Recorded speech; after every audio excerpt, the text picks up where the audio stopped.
Shalom and welcome to another in our series of podcasts from Temple Beth Am, a dynamic center for conservative Judaism in Los Angeles. This is a recording of Rabbi Adam Kligfeld's weekly Rashi study class. And hello to anyone who might be joining asynchronously on the Temple Beth Am podcast, the closed store in the working office. To remind you all, we are in the middle of a very strange Rashi. And we're not here to get a master's degree on Rashiology, but we've studied enough of his usually terse, brief, not talky commentaries to know that we're in the middle of something odd. So I'm just distracted because people are coming into the Zoom, and I want to make sure that we can get in. Hey, Alan. Hello. Alan, what year was that thing filmed that's now going on Facebook for the library meeting page calling thing? Is that for the 36th anniversary? No, this is now the 50th anniversary. I know, but there's a video of you calling pages. From the 36th. Calling pages, I didn't remember seeing that part. I'll share it with you afterwards. Okay, so it's chapter 6 of the book of Exodus. The commentary is on verse 9. We're in the middle of it. To remind you, Rashi is going back, right? So he's now basically relitigating the first 3 verses of the Parsha. And because this is a very kind of Talmudic argument, it's important to know the foundation of what we're talking about. So I want to go back one more time to the first 3 verses of Va'era, because without really getting those verses again, Rashi will make less sense. Okay, so go back to the beginning of Va'era, chapter 6, verse 2. I'll do this quickly just to kind of regenerate Pshat. Vayidaber Elohim Moshe. Elohim spoke to Moshe, Vayomer Elav, and said to him, Ani Adonai, I am Yodhei Vayeh. Va'era El Abraham El Yitzchak El Yaakov El Shaddai. When we read this the first time, we read this plainly, a plain tone of voice everywhere. I revealed myself to Abraham and Isaac and Jacob, El Shaddai, through the name El Shaddai, Ushmi Adonai, but the actual name of Yodhei Vavhei, Lo Nodati Lehem, I did not make known to them. Rashi's commentary on those verses were basically saying that I now, God, am revealing myself to you on a level that even the ancestor didn't get. So there's more intimacy here. But Gam Hakimoti at Vititim, even though I didn't reveal myself to them as Yodhei Vavhei, I certainly agreed to fulfill my covenant, my promise to them, La Tate Lehem, to give to them, and Eretz Canaan, the land of Canaan, and Eretz Mugurehem, the land of their sojourning, Asher Garuba, that they sojourned there. Okay.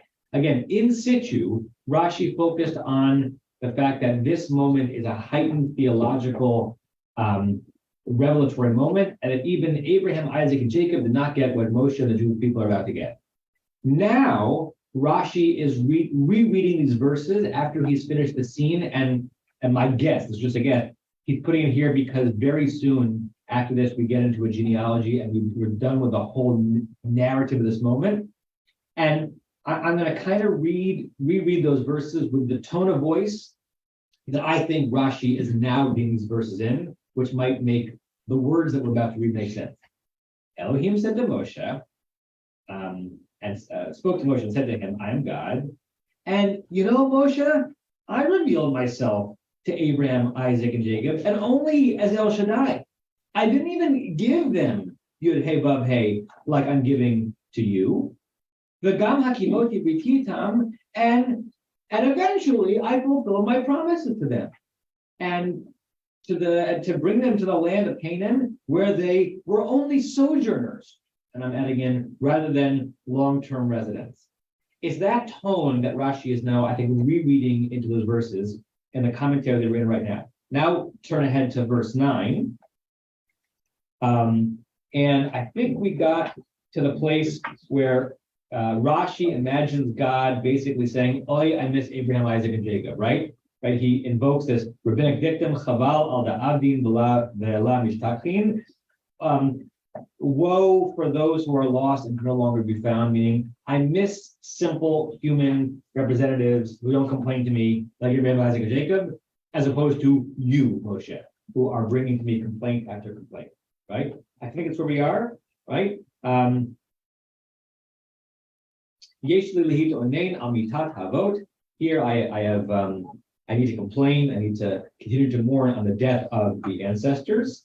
Harbe pa'amim digleiti lehem be'el Shaddai. I think this is the last thing we read out loud. Many times I revealed myself to them only in El Shaddai, only like partially eclipsed.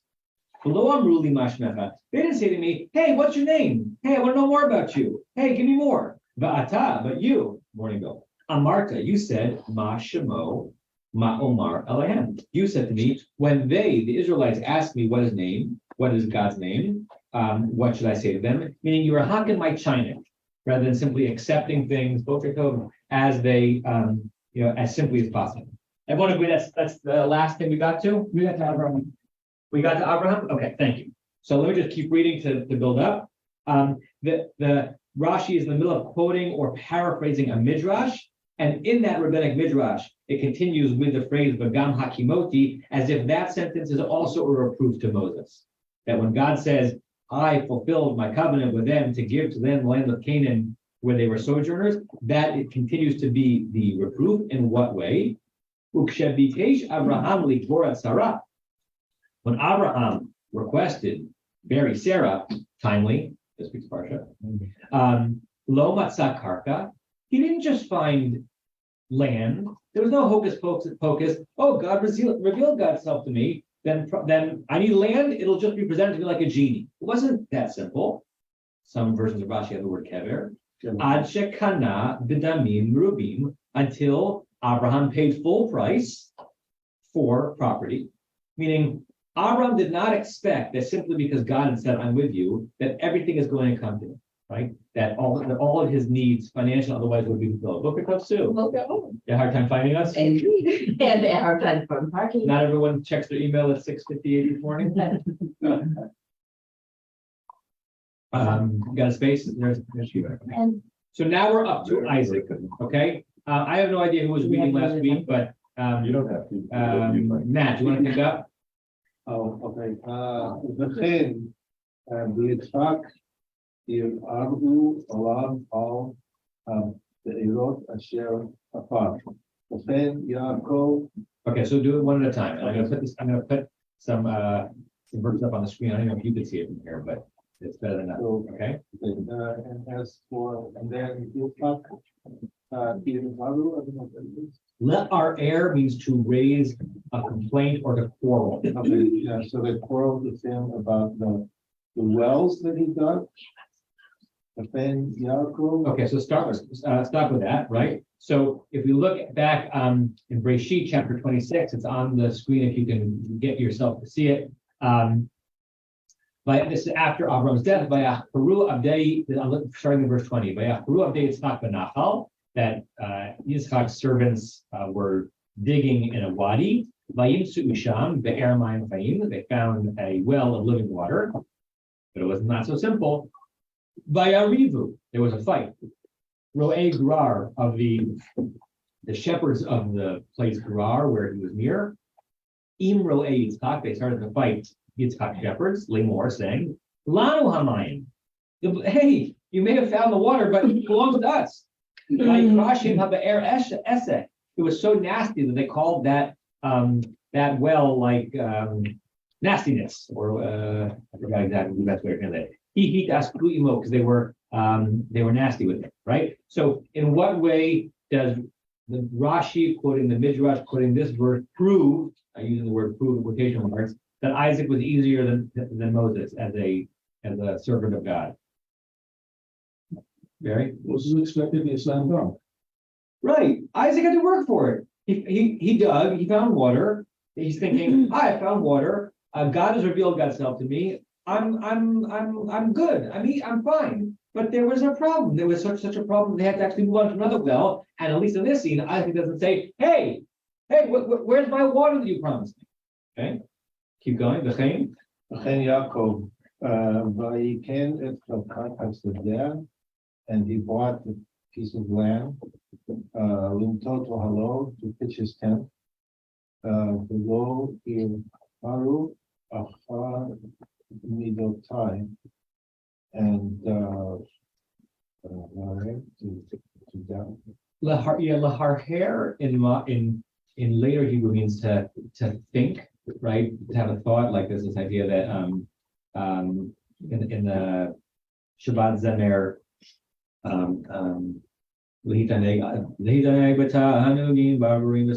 there's the phrase here,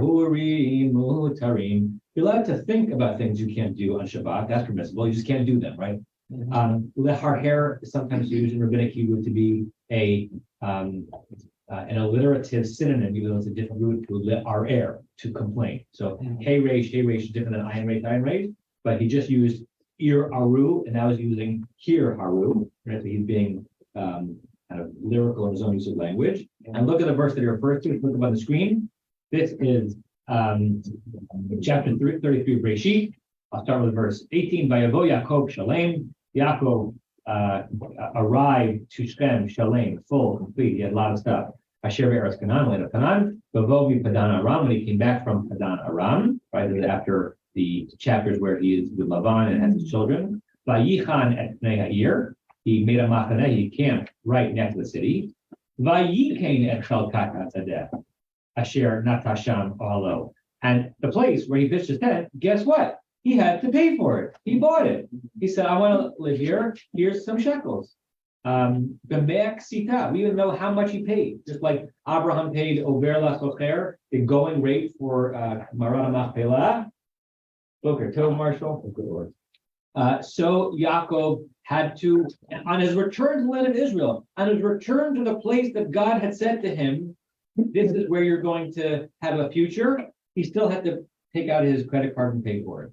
And with all of that, lo haru achar midotai, meaning what? I think it means they didn't grumble about my feelings or something. My midot, my attributes. They didn't say, hey God, how come you're being so parsimonious with your blessing? Hey God, how come you're not being beneficent? Okay? So Moshe, you've got a lot to learn. Moshe, your predecessors are accepted, both knowing my name and knowing that some things were not going to be delivered far in the future. You, Moshe, are not. And again, this is Rashi's second turn on these verses. The first turn on these verses, Moshe did not raise this line of thinking at all, but now he's bringing this midrash. And as I said last week, we don't even know yet, we haven't gotten to Rashi, if Rashi thinks this is a good midrash or not. He's just bringing the midrash. Barry, and then Phil. There's no microphone, so I'm just going to speak. Yeah, I think everyone in the room has just speak. I forgot. I think the microphone that we're speaking into is somewhere over there. So just project as best you can. Like, Rick, Barbara, are you hearing most of this? Good. Yeah, sure. So far. Okay, good. Brought this up last time. You have to take equals and equals. You have to do a parallel analysis. In Abraham and Yitzhak, there was a promise. They had to go do something, and they did it, and it happened. With Moshe, there was a promise. Moshe did what he was told to do, and people complained, and it fell through. And so Moshe's coming back, it fell through. So I need more. So they're not equal scores. Got it. Sue. Now, what's the verb or the Torah for the murmuring tefillah word? It's not me'arer. It's something that sounds kind of like that to me. It's like For what context? Murmur. Back during the cave of Machpelah, somebody went out to the field and kind of. No. It sounds like meharher. It's in the Torah? It's in yeah. We discussed that length, in fact. Like years ago? Probably. But not meharher, not me. Memalel? That's to mumble, but that's not a biblical word. Something else. I'll look for it. Memalel? I thought it was meharher, but we haven't had that before in any other I think context. so, but I don't know how to tell. I don't think so. Okay. My concordance is not that sophisticated. Dan? So these feel like weird examples to bring because these were cases where people paid, as you said, whereas Moshe's not paying. It's the people that are paying, and they're not paying with with financial capital, they're paying with their blood and their sweat. So it seems odd to bring this. I need to understand, say more if you understand. I need you to say more if you understand what seems odd to you. You're saying that this is not a good critique of Moshe because after all, they're being asked to give more than the ancestors gave. Yeah, it seems like it's not so much a parallel case. I mean, I understand the parallel case, which is that you don't have everything handed to you on a silver platter, Right. right? But in this case, what's not being handed to Moshe on a silver platter is the agreement with the people, right? But they're being asked to pay a huge price. Yeah, I think you're right. And Barry was making a similar point that they're not exactly parallel. Listen, if this were such a great case to be made, Rashi would have said it the first time the verse came on. I even after studying this many times, I'm still not 100% sure why Rashi raised this. And spoiler alert, everything we read in the last half of last class and the first half of this class is a straw man. Rashi doesn't even think this is a good argument, but he's bringing up the straw man. He's about to knock it down. Ilana and Larry? So to kind of elaborate on that point, but it puzzles me if I said to my kids, I promise you a new car. And by the way to get it is take $70,000 and go down to the BMW dealership. Okay, big deal. That's not feeling me fulfilling a promise. You just kind of, I mean, it seems like an odd thing for God to be pointing out because even I think the point here is, okay, big deal. How we know the price of the BMW? But the other point is, I'm not so sure that it is necessarily negative because in spite of the fact that the perception is that Moses is a huge village, God elevates Moses to the most important prophet. So at some level, there must be some respect by God for the fact that actually Moses pushes back in this way. Yeah. And remember that there are thrusts in Midrashic material that are very easily counteracted or counter-argued by other ideas in the text of the Torah itself and the Midrash. And again, Rashi is going to somewhat agree with all those around the table today who don't think this is a great Midrash, because he's about to say this is why this Midrash critiquing Moshe in this scene doesn't really fly. So he's sensitive to it too, but I don't know then why he brings it. He rarely does this. Larry, I turned a very strange moment because on my screen here, I'm seeing myself as I am, but up there, I'm seeing it reversed. And if you look at them, like, with the part of my head.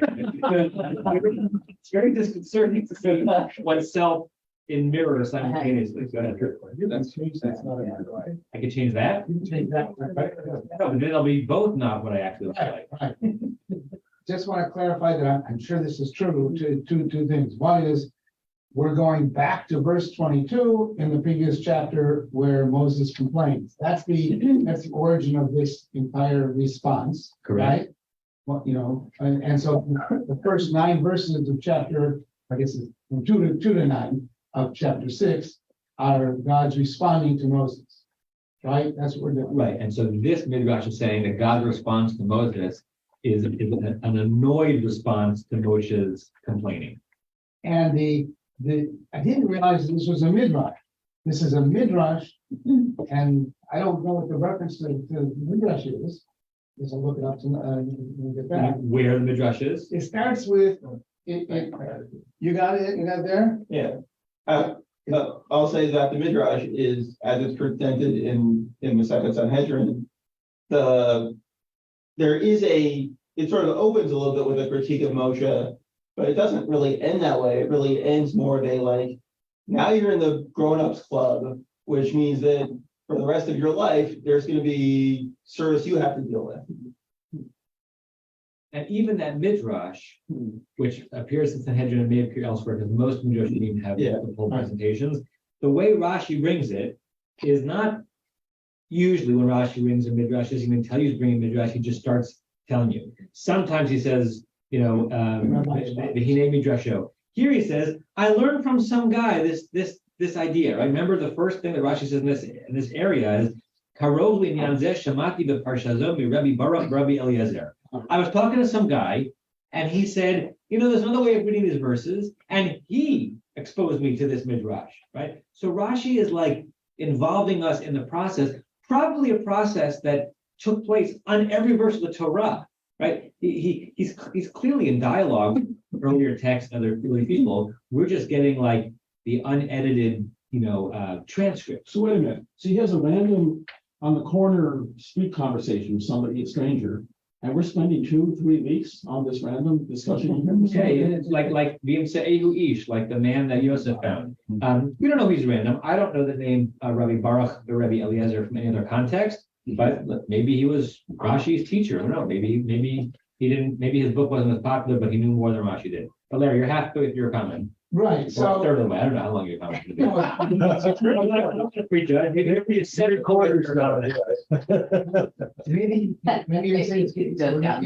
we're gonna get to it because we already said it's a straw man. So I kind of see this as God, Rashi is saying, or Midrash is saying, God's expectations for Moshe are very different than his expectations for Abraham. And don't want to say too much about my children or your children, but you often have different expectations for your children or your students or your teacher had for you, where the teacher may give the impression, I really expected more of you. Yeah. And that's not a criticism, that's a compliment. Yeah. Let's talk about the something of low expectations. There's a phrase that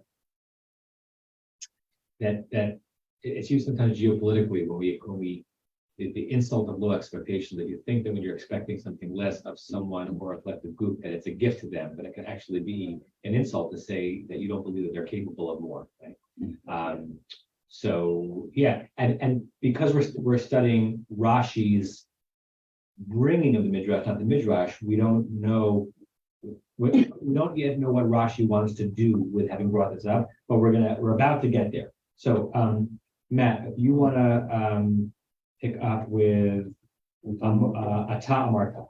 Ata Amarta, Lama, Hare, Ota. And you said, why did I do wrong?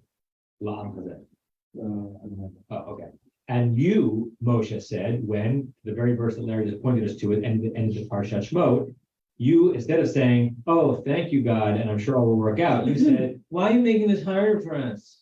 Right? Why are you treating the nation poorly? Now, in that moment, when we read that verse, we thought of Moshe as properly shepherding and protecting the people he was asked to protect. He's saying back to God, you sent me to make their lives better, you made it worse, and I need your help to carry out my mission.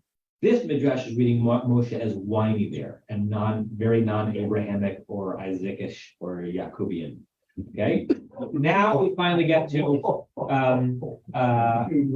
Rashi's own response to this Midrashic thrust. But I see, Bill, is your hand up? No. Oh, Barry, hand. I do. So Kind of. So I can call you. but God told Moshe at the beginning he's going to bring all these things on. Why didn't also caution Moshe that Moshe is going to be tested often? Yeah. Every way along, he's going to be tested too. Yeah. Why not tell him that? Yeah. Let's see what Rashi is doing with this whole thing anyway. Go ahead, Matt. ואין המדרש מתיישב אחר המקרא לפני כמה דברים. Okay, translate that phrase. And the midrash, the interpretation does not jive with the text on several points. Right. It's very informal talky, right? It's really as if the recorder was on the room and he's thinking through this issue and he says, you know what? This midrash makes no sense, right? When I try to line up the midrash with actually the language of the verses that we read, it doesn't make sense to me. And you can imagine, because you have to say, at number one, he even says it, achat. Number one, achat, shelo nemar ushmi letter hey, lo arubi. Right, Shmi Hashem, yeah. Shmi Hashem Moshe. So it doesn't say my name is Hashem. It really connects me. Right. Now, if you're studying Talmud, it'll be easier to understand this. Rashi is engaging in a complicated, sometimes even makes my brain hurt to think about it, explanation for why he doesn't think Midrash makes sense, because he's saying the verse doesn't say X. Had the verse said X, the Midrash would have been more sensible, but the verse says why.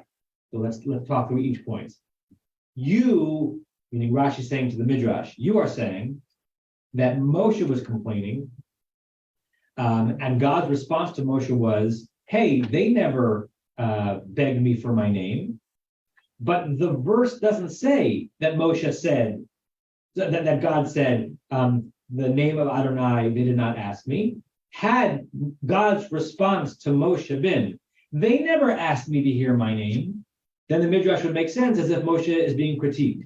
But what God says in the verse is not, they never asked me, begged me, but that I never revealed myself to them. It says, Shemot lo nodati lahem. So I, Rashi, can't read the Midrash properly because I don't hear God in this verse as like tisking Moshe. Had it been, they didn't beg me to hear my name, maybe. But then he just said, God just said, I didn't choose to reveal myself to them in that way. Okay. The Im tomorrow. Now, this is also very comedic. So Rashi has given what's called a havamina, what you might have said had the verse been that way. He implies that since the verse wasn't that way, you couldn't say that. And then he tries to imagine what argument you might say in response to that. And if you still want to argue that this midrash makes sense and that the verses can be understood as God chastising Moshe, here is why you shouldn't. V'im tomar. Okay, v'im tomar lo hodiyam shekach shmo, and if you will say it was not revealed to them that this was his name. Harei chila shenikla l'Avraham ben habetalim. So at the beginning, when it was revealed to Abraham between the stones, right, the pieces of meat in that bird scene, yeah. Ne'amar ani Hashem asher asitecha u'pashtim. It was said that I am Hashem who took you out of Ur-Kasdim.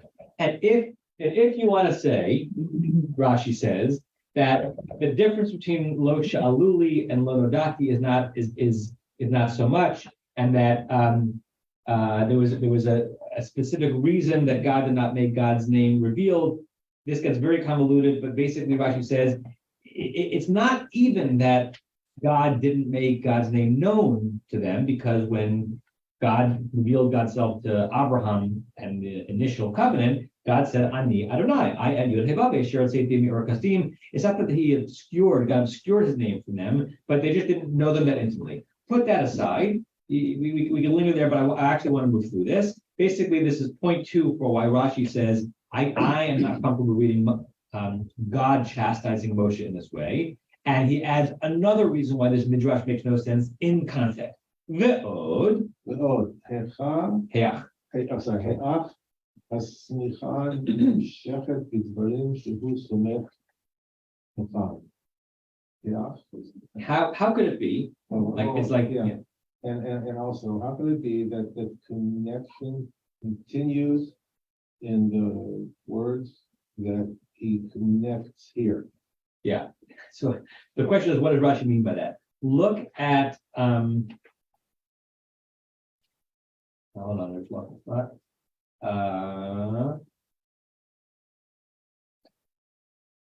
Where's the domination? They're kind of deep in the rabbit hole. I know. We're gonna get out of it.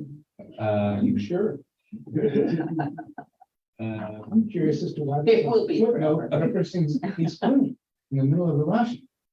Look back at verse 5 of the era.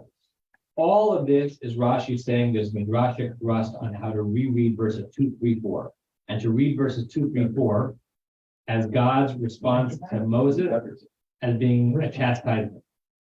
The next verse after this trio is verse 5. I have heard the cries of the children of Israel that they are enslaved, and I'm remembering I covenant. For those of you who are really nerdy on grammar, what kind of vav is the vav before the word gam? And the beginning of verse 5. What would you call that vav? Oh, chibur. Vav chibur, meaning it's a vav that connects the previous to the what's coming up. It's actually the simplest way to understand the word and. It's not vav hayipuch. It's not a vav which switches around the tense of the verb. It's not vav ha, I'm forgetting the name for it. The opposite of chibur. There's a use of vav where the vav means but, right? This is very obviously vav hachibur. If it's vav hachibur, then the things on two sides of the vav should be connected, should be the same tone of voice. If what's coming after this vav is God saying, I'm listening and I'm coming down, I'm doing exactly the thing I said to do, then it's got to be the same tone as what comes before the vav. And therefore what comes before the vav can't be a chastisement. It has to be God saying to Moshe, okay, yeah, I didn't reveal myself to you then the way I did to you, and now I'm all in. So you can't read it as being chastisement and then a vav chibur and then a promise. So that's what Rashi means when he says, how could we understand the juxtaposition of the two things that are adjacent to one another with the phrase the gam ani shamati, the phrase that comes next, I have heard that are lachem world of Israel, therefore it goes to the people of Israel that I'm coming to get them, right? So therefore, I can't read the previous verses the way the Midrash did as a chastisement. Has to be one expression of God's benevolence. God's not angry here, God is fulfilling a promise. Finish up, L'cha. Okay, I'm sorry, please remind me which verse one? This is at the end of the Rashi on verse 9. Verse 9. Chapter 6, Yeah. the book of the Exodus in the collection called the Torah. I just went back to, it's easy to go back and went back. That's the problem. It's Luke chapter 9.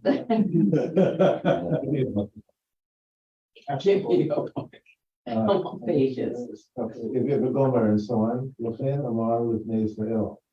So, Go to L'chach. L'chach ani omer. Chachani Omer, Yityachev, Amikra, al Shito. Didur. Okay, so translate that phrase. Therefore, I say we should use the simple reading.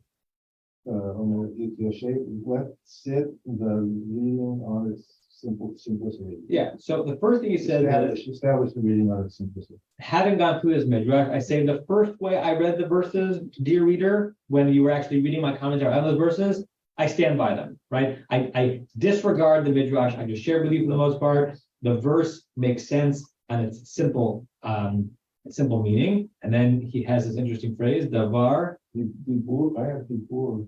It should be davar davur. Okay, davur, all ofanav. Okay, look at the screen. He is quoting Mishlei, Oh, Mishlei chapter 25. Tapuchei, verse 11. Tapuchei zahav b'maskiyot kasef.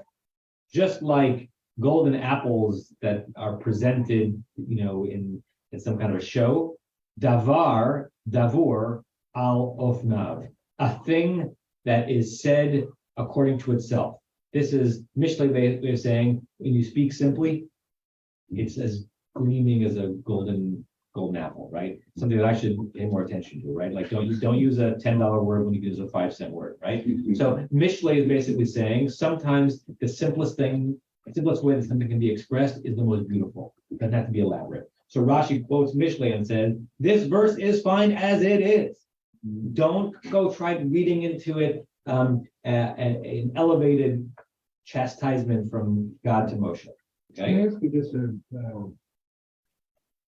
Arabic context, Yeah. which is ofanav, right? And it means context here, but ofanayim means bicycle. Yeah. So is it just coincidence? It's like, It's a good question. or is there, can't understand the connection.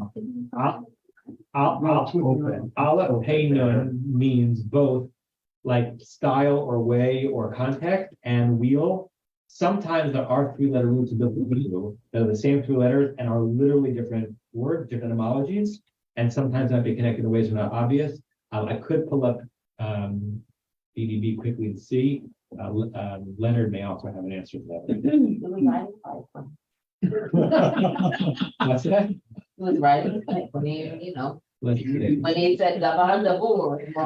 Let's look at Aleph Pei Nun. What comes around goes around. Oh. Say דבר דבור כאופניים, very simple, Yeah, They- that's- they- not a they- complicated yeah. thing. Okay, here's BBB on Ofan. The first entrance means wheel, right, like Ofanayim, and the second entrance means circumstance or condition. He offers here perhaps turning. He actually brings our verse from Proverbs, like a jackpot, etc. BDB. That's exactly what you're saying. All of Fanav in right circumstances, I guess, like as if you're right, as if the thing that makes sense is turning naturally. So maybe there's a logical connection. I never thought of that. And what's afuna in modern Hebrew on your table? Peas. Maybe because they're round. I don't know. Because they're simple. They're simple. No need to expand on it. They're over there. Okay, you're almost done, Matt.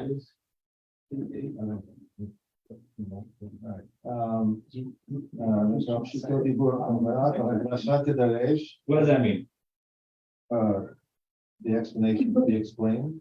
Right, like he said, the shot makes sense, and he's basically saying, you want to drash it. But tidaresh. And the more complicated, elaborate, less simple meaning, yes, you could do that too. It's not the way I want to go here. Yeah. What I find so interesting about this Rashi is that I really do wonder if we are in one spot, actually, if this spot is actually a microcosm for all of Rashi's process. We're just not being made aware of. Because on every verse, he is actually making a decision. Am I reading this the simplest way, or am I bringing this crazy midrash from Reshit Rabbah and pretending that that's the right way to read it? So he's allowing us to see. maybe, yeah, and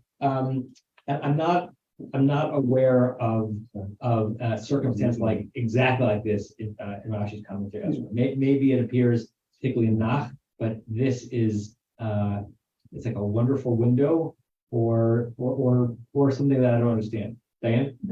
Also there's parallelism in the language, which is rather, I don't know, flowery maybe in Hebrew, Dibur, Gabor, and Hadrasha, the Tisharesh. I mean, this parallelism is it's clever. Yeah. The words can be worded, but the explanation can be explained, right? Like it's hard to put it into as lyrical in English as it is in Hebrew, right? The pshat can be pshatted and the drash can be drashed. Right? Your hand up, Larry? Yeah. And then Sue. I assume we're gonna read the very last sentence. No, I was gonna skip it. We're gonna get to that in a second. The technical question, which is, I asked you, why is there a reference and a footnote here to Chizkuni? I don't remember ever seeing that before. I've been mostly reading out of this volume, so let me check that. What page? It's on Ayin, Got it. and it's 7. Footnote 7 comes after the and it just says, Ayin Chizkuni. yeah. Well, that occasionally happens. Does it? Okay, Yeah. don't remember. And I looked up the Chizkuni on this verse, it doesn't help me at all, Yeah. which is there on the page. He might be referencing Chizkuni on the verse that is being brought up again in this commentary. Remember, this commentary Rashi is bringing us back to earlier verses, so he might be referencing that Chizkuni. I don't know. I didn't follow up that Chizkuni. But it's not uncommon for the editor to basically say, like, without explaining why, as you read through this comment, look at the Ramban, and there's more stuff there, but without explaining what he's pointing us to. But it's the editors that's putting that in there. Yeah, that's the editor. So and just- that's Chevelle, in the late 20th century doing it. So my comment is, and I think it's going to be supported by when we get to the last sentence here. That basically Rashi is saying, look, I'm looking at what the text says, but go ahead and drash this thing because this text is all about how you read it. Yeah. And not about what it really is. For years, Ziegler has been inviting me, asking me, it's very lovely to teach this material at Ziegler, right? To be one of the people who teaches Rashi and Mikra Odelot to rabbinical students. And the truth is, if I'm ever going to teach a class at Ziegler, it would be this, because it's the stuff that I love the most, particularly, and also then applying it to sermonica, where we're supposed to pull out of it. I've never said yes because my life is busy enough as it is. I'd rather, not rather, I'm teaching you, and I can't add in Maybe they unlimited can things. join us. Maybe. But if I'm ever going to, I might start the class with this Rashi because it's complicated and it's hard and you break your teeth over it. But at the end, maybe we're getting into a window into what Rashi thinks about the work that he's doing and what he thinks about the work anyone who's studying should be doing. Right? That davar davor alaf nav, the hamidrash tidarich. Right? Let's get shot. You want to go and write, give your own interpretation and write a sermon, have at it. But let's get shot first. So this phrase reminds me of Hamevin Yavin. So let those understand understand. Right. And about that phrase, I would say, Hamevin Yavin. Exactly. And there was a commentator on TV Chaim Yavin. Hamevin Yavin. But Simplify. so what this means here, I guess, is let the explanation speak for itself, maybe. Yeah, or let the droshers drosh. Haters gonna hate and droshers gonna drosh. And including Rashi. Rashi does this all the time. And sometimes our reaction to Rashi is, why are you reading so much into this? Right? Drosher's gonna drosh. Sue, and then Because then it says, we talked about all of Nav and Ophanai and the whole thing and others, and so I'm looking at the Vardavur and I'm trying to figure out how it relates to Ophan. They're the same. Like a bee? Yeah, like where, Words buzzing around. like where, animal. Or how does it relate to How does the Deber or Vardavur and pestilence? Torah connect to each other? Marshall?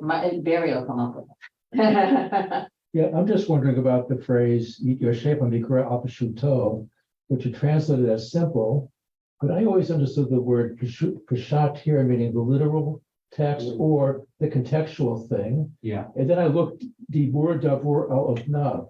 So you're to understand the word Peshuto as something, you have to understand everything in context. Yeah. And not what's actually printed on the text. Right. It goes back to that question we talk about almost every time, right? What is even our goal when translating and understanding an ancient text in a different language? Is it to understand every word as it individually makes sense as a vocabulary word, or is it about understanding what those words were supposed to, what images those words were supposed to produce that people were hearing and reading at the time? And Ofan, context matters, and the words matter. And Pshat is some artful combination of that.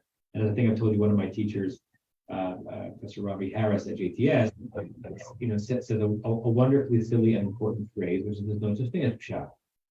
If you think that you've got it right because you've gotten the Pshat, the simplest meaning, it does not exist. You're already droshing, even trying to get to the first layer of Pshat.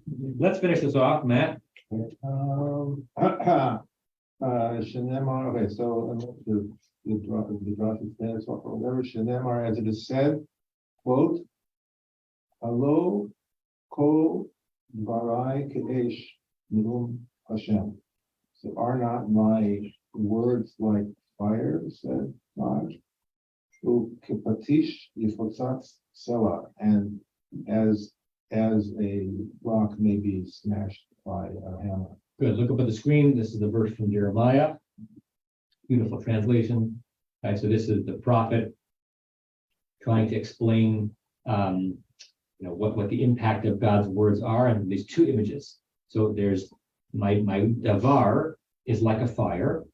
So whatever your image of what a fire does, but it's not just a fire. It's also a hammer that breaks things apart.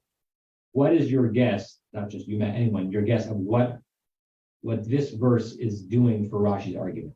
How is this verse an explanation or explication of Rashi's argument? And then I'll get to Leonard, Rebecca, and Rick. I just saw your hands now. What is this verse doing in this comment? There can be multiple interpretations of a verse. Yeah, so like a hammer striking a rock, and then the rock splits apart. Right, and if you do both parts, the word can just be a blazing, warming, illuminating fire. Mm-hmm.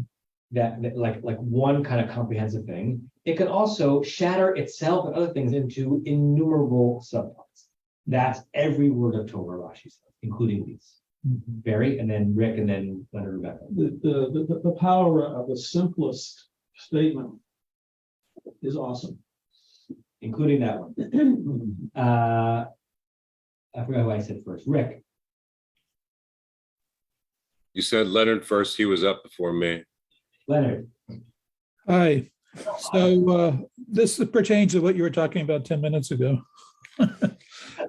Ofen is a hapax legomenon in the Bible. It only appears in that verse in Proverbs. Devar devor ofnav.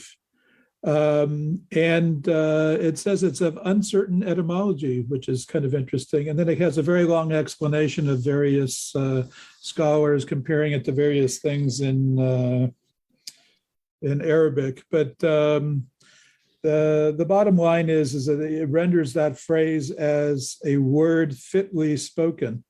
And then I think somebody mentioned the word ofna, fashion, which is in fact a derivative of the word ofen, but that was coined by Eliezer ben Yehuda. That's a modern creation.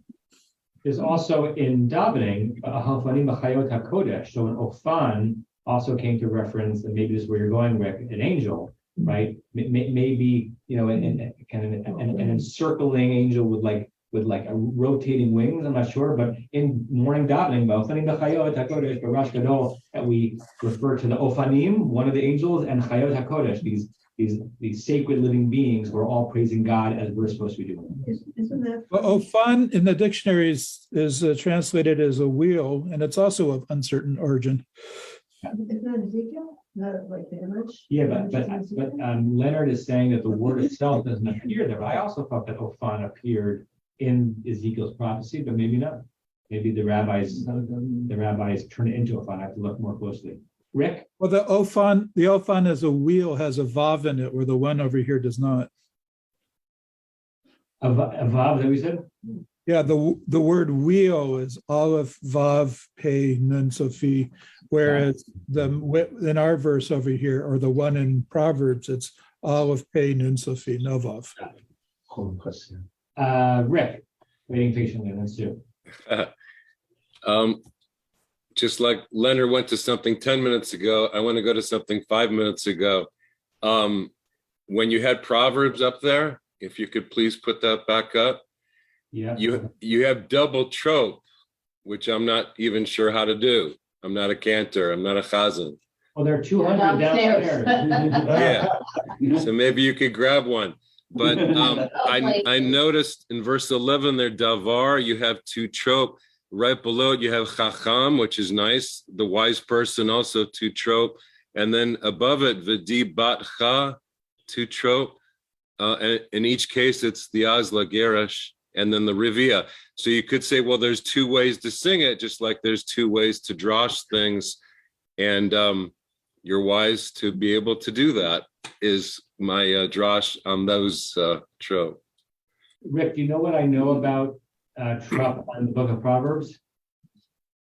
No. Nothing at all. I think it's one of the 4 books like Tehillim that has a totally different trope system. Right, that in these particular verses, some of the connections between the tropes kind of look like they could look in the order of Torah Haftarah, but oftentimes, as Stevie said, even if you know trop, you can't imagine why these symbols are near each other, which means that we might be understanding it completely wrong. It's like people, that the Persian alphabet and the Arab alphabet, same alphabet, but if you know Arabic, you can't read Persian. Not only can you understand, you can't actually pronounce it because the letters mean different things. So musically, that might be what's going on here, and we just have no idea. Like we look at it as, oh, that's a Gerish and a Ruvi'i, but I don't know if that actually is a sensible thing to say regarding the Trop of Mishlei, and really nothing about it. But it's an interesting thing to point out. Well, why would Mishlei have Trop anyhow?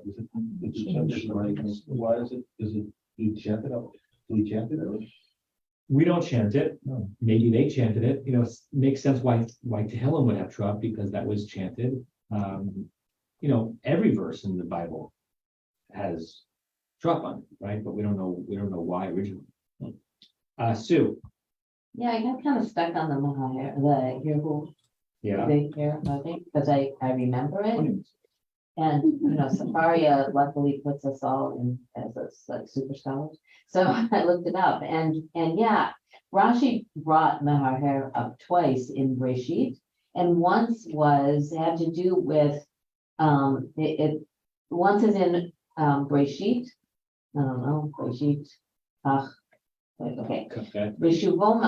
בשובו מהר המוריה, היה אברהם מהרהר ואומר, אילו היה בני זכות שפר, היו הולך ולא בנים, והיה לי להישאו, להסיעו, ושם מינות. And there was that. And also in Breshit, this is both from Rashi, not from the Torah. I don't know where it is, but it says, Baruch HaKodesh hugad la Mashe Esav Mahaher Belibo. And I really recall, as we talked about it as it was like the murmurings, because it kind of reminded me of the word murmurings. We talked about it as the murmurings of the person in their mind. Like they're kind of like internal davening. Yeah, I don't remember that, but that doesn't mean it didn't happen. And it is an interesting word. It's a fun word because it's a 2-letter root doubled, right? Our hair. We could go down that rabbit hole and figure out why our hair means what it does. I don't think it's connected to har. Yeah, no. But it's sort of like it indicates in the midrash why the root Heresh, meaning mountain, is turned into lahar hair. Although the first one, it was on Har Moriah. The first time that he used it was up there in the mountains. And it could, if we're thinking about what internal, voices and things are going on, that's kind of, you get more encouraged to go into your head if you're up in the mountains. Oh, fine. Making a mountain Making a mountain out of a mole. Matt, you have three more words. You already kind of made sense of, but we didn't read out loud. Mitchalek. So when you break the stone, it shatters into several fragments. Right. Like sparkling fragments, right? Like when you smash a certain kind of stone, it's not only going to separate, but it's going to almost like spark and go up. So that took us nearly a class and a half to get to this Rashi, but and there was some kind of hard Talmudic stuff in the inner guts of it, but hopefully at the end of it, you have a sense that we were exposed to something rare and interesting in our commentary, Rashi. Thank you. And now Rashi's quiet for the next few verses. Now we go right back into pshat, just understanding the simple meaning of the text. Good? Yes. Okay, let's go to verse 10. Oh, wait. That was all? The word Yehur, and then get here as reflection. What's that? Yehur is translated here as reflection. Reflection, thought, cogitation, We also have in the Shabbat Zemer, Yehurim Mutarim, right. Ushadeh Chabanot. Right. It's the thing. You on Shabbos you can think about things you're not supposed to do, you just can't do them. Can I just say one last comment? Yeah. Is it possible that the Midrash is not only condemning Moshe, but the whole generation, basically saying, I miss the whole generation? Because the people are the ones that ask the name, and Moshe has just been transmitting it to God. So it's not all on Moshe. Yeah. Yeah, I think internal to the logic of the Midrash that Rashi rejects is the sense that the people who are about to be saved in a powerful way by God are less gracious and grateful than their ancestors. They're still going to come out, but they're sort of whiny. Yeah. Alan, you want to read verse 10? Which is I don't have my glasses, and I can't read it. Okay. Steve, you want to read verse 10? Excellent. Let's spend an hour on that. Translate. All right, and God spoke to Moses saying. Okay. So after and remember the immediate antecedent to this is Moshe saying to God, Moshe telling the Israelites what God had said, and then we are being told that they didn't listen because of the shortness of breath and the hard work of the problem. So then God says to Moshe again, go ahead, go put over. Okay.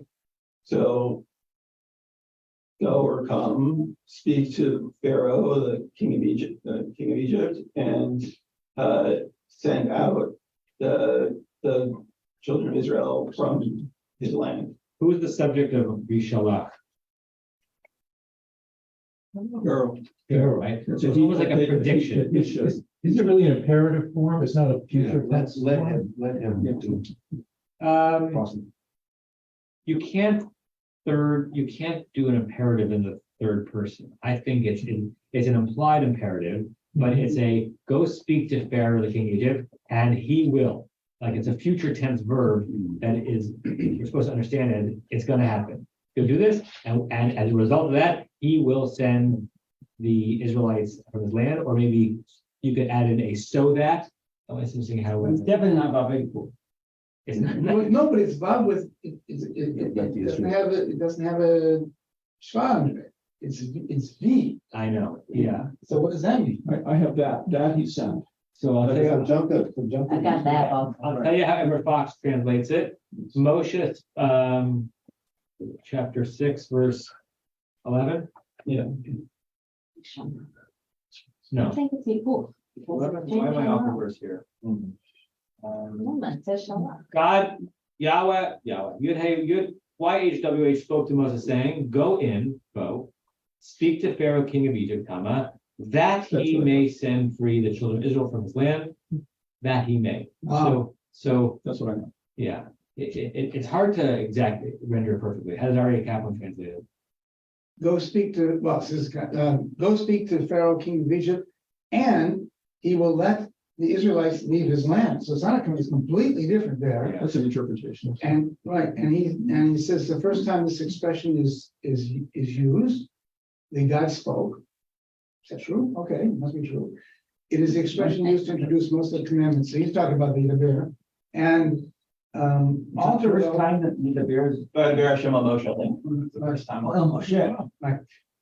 And alter says, come, speak to Pharaoh, king of Egypt, that he send off the Israelites from his land. He doesn't take the may. So, and I'm not even sure, but the may changes it, right? It's like that he should, and this is saying Or that he might. Yeah, and this is like he will, he has to. Well, Matt got it. The term is subjunctive.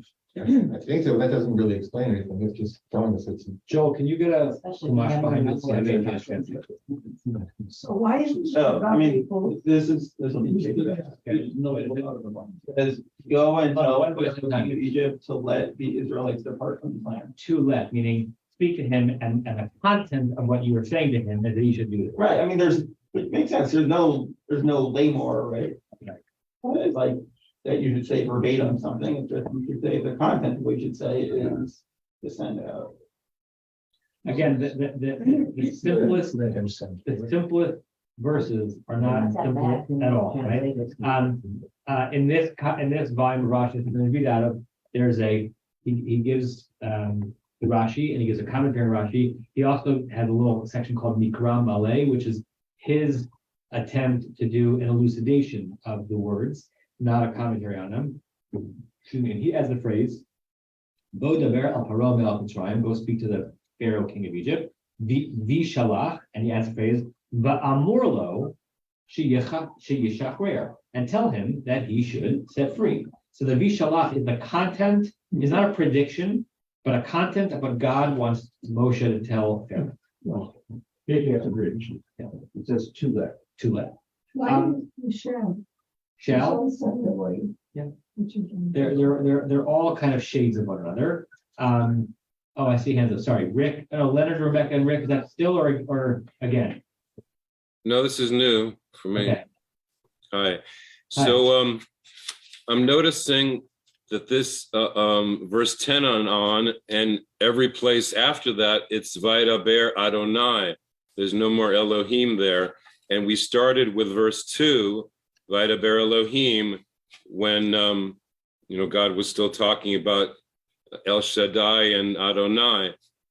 Before that, there is an Adonai in verse 1, Vayomer Adonai. But after this first Elohim in verse 2, I'm not seeing Elohim again when he's talking to Moses. I also wanted to ask you about the Vaidaber versus Vayomer, because as I was going forward, there's a lot of Vayomers. Is it supposed to be nicer than Daber? Was there a distinction between the two? Usually, Vaidaber is translated as spoke, and Vayomer is translated as said. Not 100%, but Vaidaber is the notion of speaking, and Vayomer is the content. That's why it's Vaidaber Adonai and Moshe Limor. God spoke to Moses, saying the following, as a direct quotation after Vayomer. It's not 100% consistent. And midrashically, yes, Diber is Divrei Kashot, hard things, and Vayomer is Divrei Racham. It's sort of lined up again, not nearly consistently, that Elohim is the Vayedaber and Adonai is Vayomer, but there are a lot of cross purposes, or cross references. And as Stevie pointed out before, this is the first phrasing of the phrase that is probably the most common 4/5 word combination of words in the entire Bible by the Baron form. I see Lynn and Rebecca. I see Deanna, and we'll have to call class. Lynn and Rebecca. Okay, can you hear me now? Yes, we can. Okay, great. So there is a third person imperative. It's called the jussive. Right. And in English, that's rendered with the word may. As an example, may the Lord bless you and keep you. Yeah. Right. So you're commanding a third person to do something for you. So that might be what's happening here, at least how some of the translators have interpreted this. But it sounds like maybe it doesn't really apply in this case that, let Pharaoh free your people. It's more like tell Pharaoh directly, free my people. My biblical Hebrew professor, Dr. Avram Holtz, is smiling somewhere knowing that the phrase the jussive was brought up in a class that I was teaching. I remember the day in which we learned that in the Biblical Hebrew in 1997, where we were. So good. Check off. I mentioned jussive has been mentioned, but just a question: is it normal that Vayedaber, that whole phrase is special observed under the Torah? Yeah. Think of like the third paragraph of Shemot. If you're a shul goer, you'll start to hear that. Think about it, you'll hear that phrase a lot as its own pasuk. You know what? It's not always that way, but it's common. Is there anything else online besides the three, besides Barbara? And online, there had been, Joanna was there for a point and then she was gone. You're keeping a record? Keep it pending. That's so nice. Anyone else? Joanna was online. You have been listening to another in our series of podcasts from Temple Beth Am, a dynamic center for conservative Judaism in Los Angeles. If you enjoy these podcasts, we invite you to write a review on the Apple Podcast site or wherever you get your podcasts. For more information about Temple Beth Am Los Angeles, go to tbala.org.